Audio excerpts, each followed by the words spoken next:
ఇంకా అయిపోయిన తర్వాత ఇంకోటి ఏదో వస్తువు కూడా కొందాం అనుకున్నాం, ఏమైనా నేను చేపెట్టుకున్నాం, జేబులో ఏముందా డబ్బులు లేవు, చిల్లు ఉంది అని చేత ఏదైతే మనం ఎంతవరకు అయితే ఉందో దాన్ని అనుభవిస్తాం. కానీ సాక్షాత్తు ఆ నారాయణమూర్తిని చూస్తూ వెళ్ళిపోతే ఆయనలో విలీనమయ్యేటువంటి సాయుజ్య భక్తిని పొందుతాం. సాలోక్యం, సామీప్యం, సాయుజ్యం, సాలోక్యం, సారూప్యం, సామీప్యం, సాయుజ్యం. ఈ 4 రకాలైన భక్తుల్లో సాయుజ్య భక్తి గొప్పది. ఆ సాయుజ్యం అంటే ఏమిటర్థం? ఏ పరబ్రహ్మ స్వరూపంలోంచి వచ్చిన జీవాత్మలు అయితే ఉన్నాయో ఈ జీవాత్మ మళ్ళీ తిరిగి ఆ పరమాత్మలో విలీనమైపోవడమే, అభేద స్థితికి వెళ్ళిపోవడమే. కారణం ఏం చేతనయ్యా అంటే ఏదో ఎక్కడి నుంచో రమ్మన్నా, నేను ఎక్కడి నుంచో ఇక్కడికి వచ్చాను. ఇక్కడ ఈ వారం రోజులు 10 రోజులు మనం అందరం కలిసి ఉన్నాం, సరదాగాను అయిపోయింది. అయిన తర్వాత ఏం చేయాలి? ఎక్కడి నుంచి వచ్చామో అక్కడికి వెళ్ళాలి కదా. అసలు ఈ మానవ జన్మ ఎక్కడి నుంచి వచ్చింది?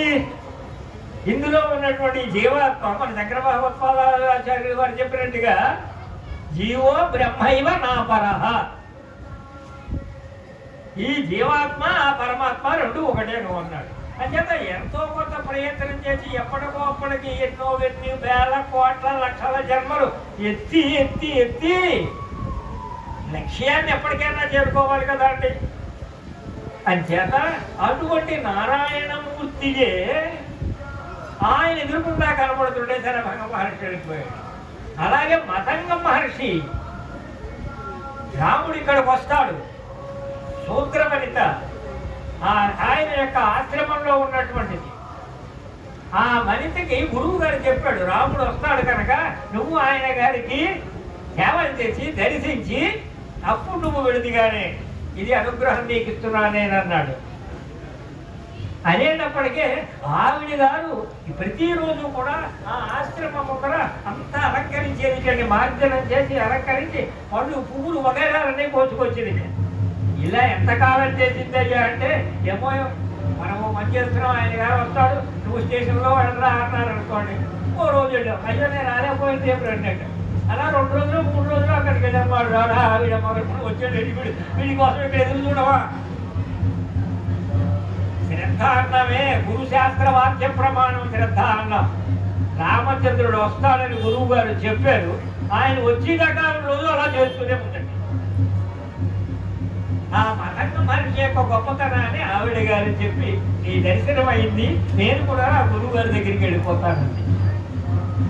అలాగా ఇంత ప్రయత్నం చేస్తేనే కానీ రావణాసురుడి సంహారానికి శ్రీరామచంద్రుడికి శక్తి సరిపోలేదండి. అంటే వాడు ఆర్జించిన తపస్సు ఎంత ఉందో మనకి అర్థమవుతోంది. అక్కడ ఆ రావణాసురుడి మీద బాణాలు కురిపిస్తున్నాడు. కురిపిస్తుంటే వాడి తలకాయ తెక్కిందని పోతుంది. మళ్ళీ ఆ తలకాయ ఇంకో తలకాయ కొట్టే లోపల ఈ తలకాయ మళ్ళీ కురుస్తోంది. ఇలాగ వరసనే ఆయన గారు తలకాయలు కుడుతూ వస్తున్నాడు. రావణాసురుడు యొక్క మళ్ళీ చిరస్సులు ముడుస్తూ వస్తున్నాయండి. ఇలాగ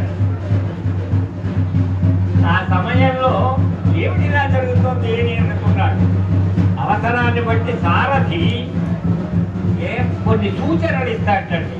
ఆ సమయంలో ఈయన గారు అంటాడు మాతరి, అయ్యా బ్రహ్మాస్త్ర ప్రయోగం చెయ్యండి ఆదిత్య హృదయంతో అగస్త్యుల వారు బోధించారు కదా అనేటప్పటికీ కొట్టేటప్పటికీ ఆ రావణాసురుడు యొక్క తలకాయ ఇంగుళ్ళు తిరుగుతూ నేల మీద పడిపోయాయవన్నీ కూడా. రావణాసురుడు ఎప్పుడైతే చనిపోయాడో వర్తమానం కారాగారంలోకి వెళ్ళి అక్కడి నుంచి రాణివాసం అంతా కూడా గొల్లున ఏడుస్తూ వచ్చారండి. ఎక్కడ చూసినా ఏడుపులు గడపబ్బరు. మొత్తం వీరుడు లంకానగరంలో ఉన్న మొలతాడు కట్టిన వాడు అలా ఇంచుమించు పోయాడని అనుకోవాలి మనం. ఆ రకమైనటువంటి పరిస్థితుల్లో అక్కడికి మండోదరి దేవి ఆయన యొక్క భార్య పరమ మధ్యవర్త